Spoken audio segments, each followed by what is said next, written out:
last 2 years or 3 years, that was actually my job, to now bring in digital automation to the rig. So put all the machine controls on a digital platform, connect everything.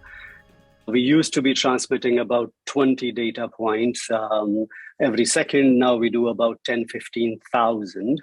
So the bandwidth have gone from you can't even download a web page to full-blown consumer-grade bandwidth. A lot of bandwidth, lots of machine controls online. And that's really what it has done is IT was used to manage 10 kind of facilities, and now they are having to manage 150, 180 of these infrastructures, right? So the ball game has completely changed. And one other challenge we have is the cyclical nature of oil and gas. What ends up happening is either we are in a downturn or an upturn. So we are constantly chasing either too much talent or too little.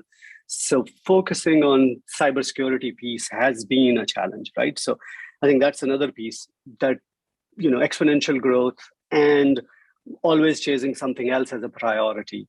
So far, really what we have done is, I think, getting the cyber hygiene right, conducting some audits, really expanding that network, exactly the same infrastructure on every rig, which was a big task to take. Policies in place whereby third parties could connect as they wish, wherever they wish. So controlling these pieces of it, and then starting to install big enough hardware so you could actually get that cybersecurity systems in place.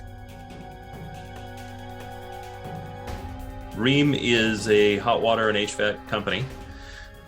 We're going to hit our 100th anniversary in 2025. So we've been around for, a little more than a weekend, and we've got about 10,000 employees globally. So COVID hits and everyone that can go home goes home. We had zero work from home before. Now we have full work from home. The big challenges really are around how do I take all those users that before had some modicum of security behind a corporate managed firewall, behind corporate managed security appliances, send them home and know that they're likely some of the least well-informed people on the planet. It's not a skill set we really hunt for is, how up to date are you on cybersecurity knowledge? Plus, I went from having, roughly 12 networks that I needed to really spend my time securing to now I have about 6,500 networks that I need to at least be aware of. So this has put a ton of pressure on my people more than anything else. While everyone's happy to sell us zero trust in a box, there's no such thing. How do we really look from the perspective of, I can't trust that the person at the keyboard is the person they say they are, and therefore, how do I respond instead?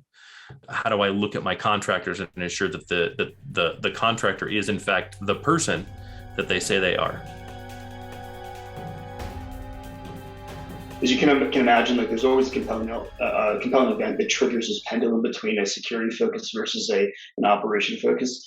The pandemic obviously, pushed us down the path of a very operational focus. We want to get up and running. The way that we're kind of securing our environment, without going to the technical details, it's more of an approach on the people side. Understanding both sides from a security perspective, but also from an ops side, educating our team members, and the solution with the security and ops in mind. It's definitely been a journey, and it's a mindset change for our organization.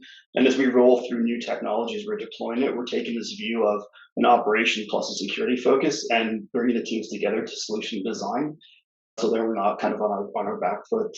So kind of in summary, it's a simple idea of this partnering and the people side of deploying this technology and understanding the kind of impact behind that. Two perspectives. The first is, the real estate organization falls under the Manulife Enterprise. Manulife Enterprise is a financial services organization.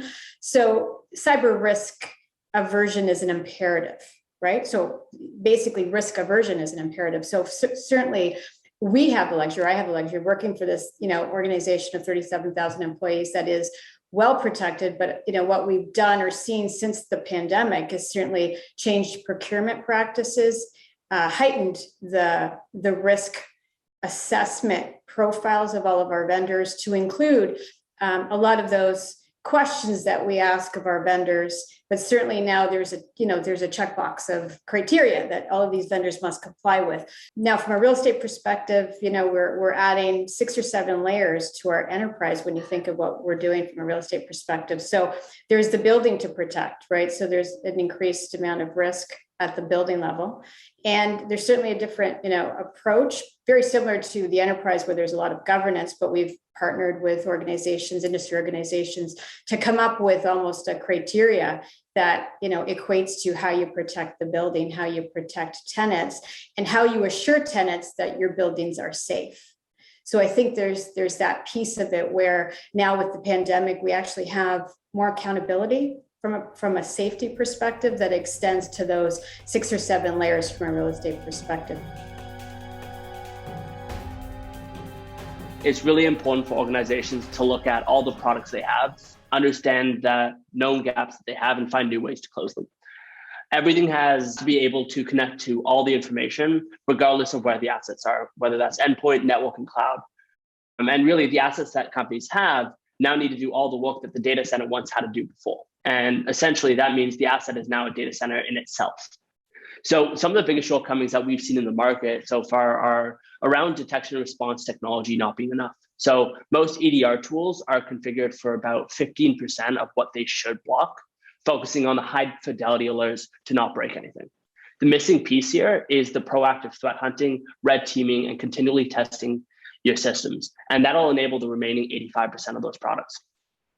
On top of that, I think Maria said it really well, which is companies are not giving enough due diligence around third-party companies they work with. So doing that compliance, doing that governance, putting the time in, especially those in the cloud, just because you have security responsibility doesn't mean you don't have to be scrutinous with your providers. So be scrutinous, ask those questions whether their environment is secure.